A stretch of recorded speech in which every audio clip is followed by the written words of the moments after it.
¿Cuánto tiempo tardé en vivir de mi profesión? Hoy te voy a contar esto, que es una pregunta que me hizo una colega hace unos días y me quedó dando vueltas. Me dijo, Yani, ¿tardaste mucho en hacer la rueda para trabajar solamente de manera independiente? Te sigo hace poco y escucharte me hace sentir que se puede. Tengo dos clientes monotributistas. Me surgieron dos recategorizaciones, pero es lento. Trabajo en relación de dependencia, no como contadora.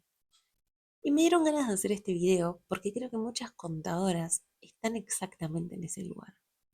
Tienen uno, dos, cuatro clientes, les parece algún trabajo, cobran algo, pero sienten que van lento y se preguntan, ¿en algún momento esto realmente se convierte en una profesión de la que puedo vivir? Bueno, yo empecé con cuatro clientes y hace aproximadamente 3 años que decidí apostar de verdad a vivir de la contabilidad. Pero la historia no fue tan lineal como puede parecer ahora. Yo necesitaba que esto funcionara, ¿sí? Porque cuando empecé había algo bastante concreto. Necesitaba dinero. Me había independizado y necesitaba generar ingresos para vivir. Durante mucho tiempo dependí muchísimo del trabajo en relación de dependencia. Pasé por varios trabajos antes de ser 100% independiente. De hecho, hace unos meses trabajaba en una fábrica de 9 de la mañana a 6 de la tarde. Presté servicios para otros estudios contables, me asocié con otros colegas, trabajé hasta en una granja haciendo visitas guiadas. Di clases de baile, actualmente doy clases de rock también, hago un montón de cosas. Entonces no fue, me recibí de contadora, abrí el Instagram y llegaron los clientes y 3 meses después tenía mi estudio. Fui construyendo mi profesión mientras también necesitaba vivir, pero cada uno de esos trabajos me dio algo, experiencia, confianza, contacto con colegas. Me permitieron entender cómo trabajan otros profesionales, cómo se resuelven los problemas y lo que más rescato es que ahí entendí qué era lo que yo sabía y también entendí qué era lo que todavía me quedaba por aprender. Hay algo que creo fundamental y es que siempre tuve mucha curiosidad. Quería entender lo que estaba haciendo, quería mejorar, quería ser ordenada, preguntaba, conversaba con colegas. La verdad es que siempre intenté seguir aprendiendo, porque no tenía el estudio que tengo hoy, pero sí sabía que estaba construyendo herramientas muy importantes y además me tomaba el trabajo con mucha responsabilidad y mucho respeto. Eh, si vos me decís en qué momento me asumí como contadora, para mí hubo un momento bastante puntual que fue cuando decidí mudarme al campo. Yo quería estar más tiempo en mi casa, quería disfrutarla, quería construir una vida en la que mi trabajo acompañara mi cotidianidad y no una vida organizada completamente alrededor del trabajo. Principalmente porque había visto también en cada una de mis experiencias gente muy profesional, que tenía estudios muy buenos, muy desarrollados, pero no tenían tiempo para disfrutar absolutamente nada. Vivían en la angustia de los vencimientos y no salían de ahí. Por eso me obliga a pensar, bueno, entonces necesito hacer que esto funcione, pero a mi forma. Y ahí hubo algo que para mí fue muy importante y es que me asumí como contadora. Parece una pavada, pero para mí no lo fue. Yo creo que es muy importante el momento en el que te asumís. Yo soy contadora y voy a vivir de esto. Estudié esto durante años. Trabajé de esto, lo aprendí, tengo experiencia. Esto es lo que sé hacer y voy a apostar por esto. Cuando empecé tenía cuatro clientes. Cuatro. Y empecé a fortalecer muchísimo mi comunicación. Lo que hice fue crear mi Instagram, empecé a mostrar lo que hacía, empecé a contar qué servicios ofrecía, empecé a hablar de contabilidad y hacer que la gente supiera que yo estaba ejerciendo. Te puedo decir que los primeros clientes no llegaron, los busqué. Y creo que esta es la parte importante, porque muchas veces hablamos de hacer la rueda como si un día empezara a suceder sola y no siempre sucede sola. Uno necesita facturar. Yo en mi caso necesitaba facturar, entonces salí a buscar trabajo. Hice campañas de mensajes directos, Buscaba emprendedores de mi zona, buscaba emprendedores en Instagram, les escribía, publicaba mis servicios, hacía historias, me mostraba. Cuando podía hacer una promoción paga, la hacía. Y cuando podía grabar un video, lo grababa. Ofrecía servicios concretos. Es decir, por ejemplo, una época en la que me comunicaba muchísimo, hablaba mucho del informe diagnóstico. Informe diagnóstico, porque si una persona tenía monotributo y llegaba a mí sin entender demasiado qué estaba pasando, yo podía ofrecerle ese informe diagnóstico. Si una persona llegaba con deudas, yo podía analizarla dentro de ese informe. Y así fue como empecé a hablar de un montón de cosas que eran las que yo veía dentro de esos informes. Y situaciones en las que entendía que si le pasaban a uno, podían pasarle a miles de más.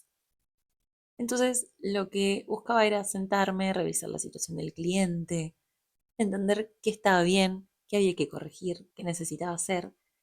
Y por eso también le tengo muchísimo cariño al monotributo, porque me encantaría trabajar solamente con monotributistas en algún momento. Son personas que muchas veces están empezando un emprendimiento igual que como estaba empezando yo.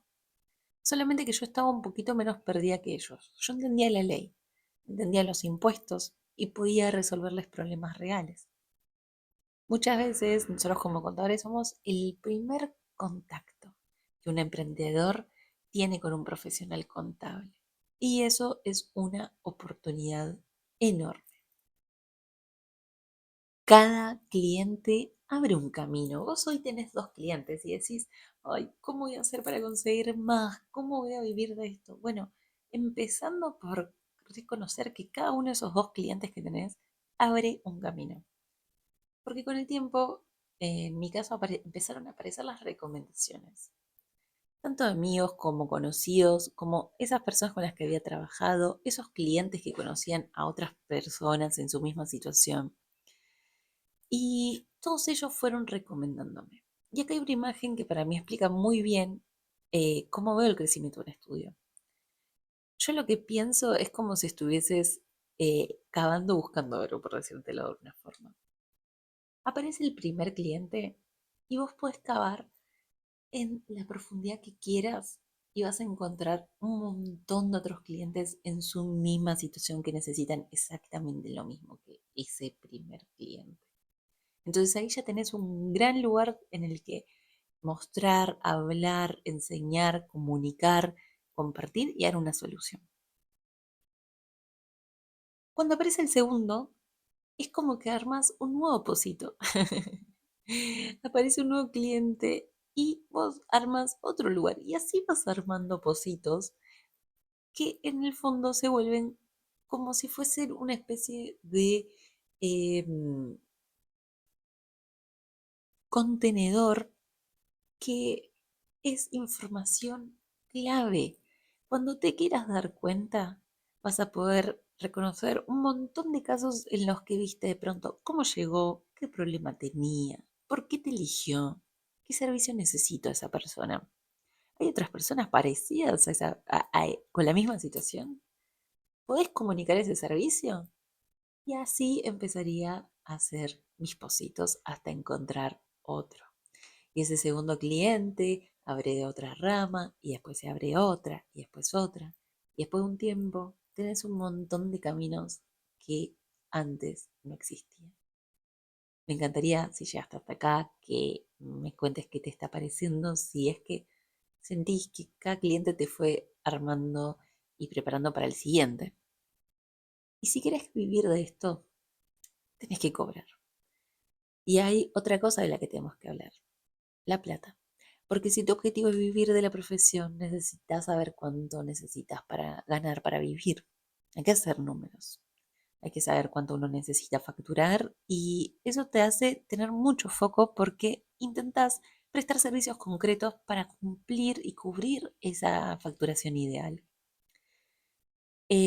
La cuestión es accionar, ¿no? Yo soy muy del accionar porque lamentablemente, si te sentás a esperar que los meses pasen y que mágicamente te descubran los clientes, capaz que ahí sí te puedo decir que puedes perder un poquito el tiempo. En cambio, si todos los días haces una acción que te acerque, creo que conseguir un cliente es una parte, pero lograr que se quede es la que verdaderamente importa. Algo que descubrí con los años y que para mí terminó siendo más importante que conseguir nuevos clientes es conservarlos. Porque yo puedo mirar hacia atrás y decir, mira, pasó un año y este cliente sigue conmigo. Y creo que eso es lo que más confianza te da con el tiempo. No significa que todos los meses des el mejor servicio, o sea, no quita las fallas que un cliente se quede con vos, pero sí confirma en que hay algo que le estás dando que está bueno. Siempre va a haber mucho más por aprender. Las relaciones se construyen día a día y con el tiempo, pero si vos hoy tenés dos clientes y dentro de un año esos dos clientes siguen siendo tus clientes, todo lo que viene está por ganar. Si aparece un tercero, ya creciste. Si aparece un cuarto, también. Y así para adelante, ¿no? Entonces, creo que una parte es conseguirlo y otra parte es también atenderlos bien, ser responsable, resolver problemas y lograr que quieran seguir trabajando con vos. Y bueno, obvio que también creo que hay una partecita de suerte, porque tampoco me gusta contar estas historias como si todo dependiera de hacer 10 pasos correctamente. Hay algo de suerte, hay cosas que intenté y se dieron, hay cosas que intenté y no se dieron. Hubieron oportunidades, hubieron miedos superados, hubieron pruebas, errores, pero en mi caso yo seguí, por ejemplo, seguí escribiendo, seguí mostrando, seguí intentando, seguí aprendiendo y seguí buscando cómo mejorar. Si bien no sabía exactamente qué iba a funcionar, sí sabía hacia dónde quería ir y lograr esto de vivir de la profesión. Entonces, si hoy estás trabajando en relación de dependencia y tenés dos clientes, no te voy a decir renuncia mañana porque se puede. Porque mi historia tampoco fue esa.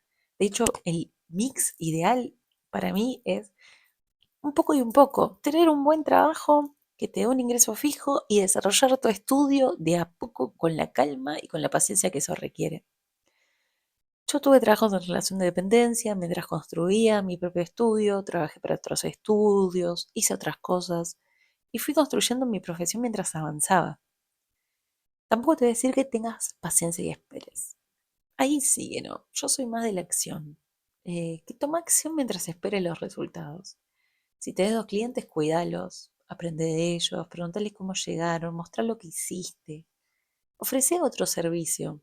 Habla con gente, escribí, publicá, estudiá y sobre todo cobra tu trabajo. Entregá lo mejor de vos, pero también elegí qué dar y qué no. Elegí cuándo sí y cuándo no algo puede recibir tu energía. Yo no sueño hoy con tener un estudio contable más grande, pero sí sueño con lograr construir una profesión que me permita vivir y que al mismo tiempo me deje tener una vida. Creo que eso también es una forma de éxito. Y si estás pensando y sentís que vas lento, sí, a veces se va lento, pero lento no significa que no esté funcionando. Así que seguí metiéndole garra, que se puede, que no hay nada más lindo que intentar vivir de la profesión, que está todo por ganar y que si tu sueño es ser un profesional independiente, contás con la Escuela de Contadores para que te acompañe. Actualmente hay una biblioteca de 12 cursos que atraviesan temas que como profesional independiente te vas a cruzar constantemente. Tenés cursos para saber gestionar a un cliente exportador de servicio, a un monotributista, a un responsable inscripto. También cómo crear publicaciones en Canva de forma fácil, ¿no? Y simple para comunicar tus servicios, con herramientas que facilitan muchísimo más la creación de diapositivas y de historias. También tenés cursos súper precisos para saber cómo crear un informe diagnóstico, cómo generarlo, revisar, saber qué revisar dentro de ARCA, dentro del sistema registral, el CSMA, CBU, lo que acá se ve vos. Y esta base teórica es genial porque también incluye mucho material muy didáctico para ponerlo en práctica. Así que si tenés dudas, si ¿Te gustaría saber cada cuánto enviar un informe, cómo mejorar tu servicio, la profundidad que puede tener los servicios que le prestes a un monotributista? Y todo lo que hay detrás de cada una de las herramientas de los servicios que Arca pone a disposición, tenés esta biblioteca de 12 cursos que está a un precio súper, súper, súper accesible. Así que encontrala en la escuela de contadores.com.ar dentro del sector biblioteca. Puedes poner escueladecontadores.com.ar/biblioteca o simplemente entrar y seguir los botones que te van a llevar a esta promo de 12 cursos al precio de uno. Te espero, nos estamos viendo por mis redes sociales y muchas gracias por escuchar este podcast.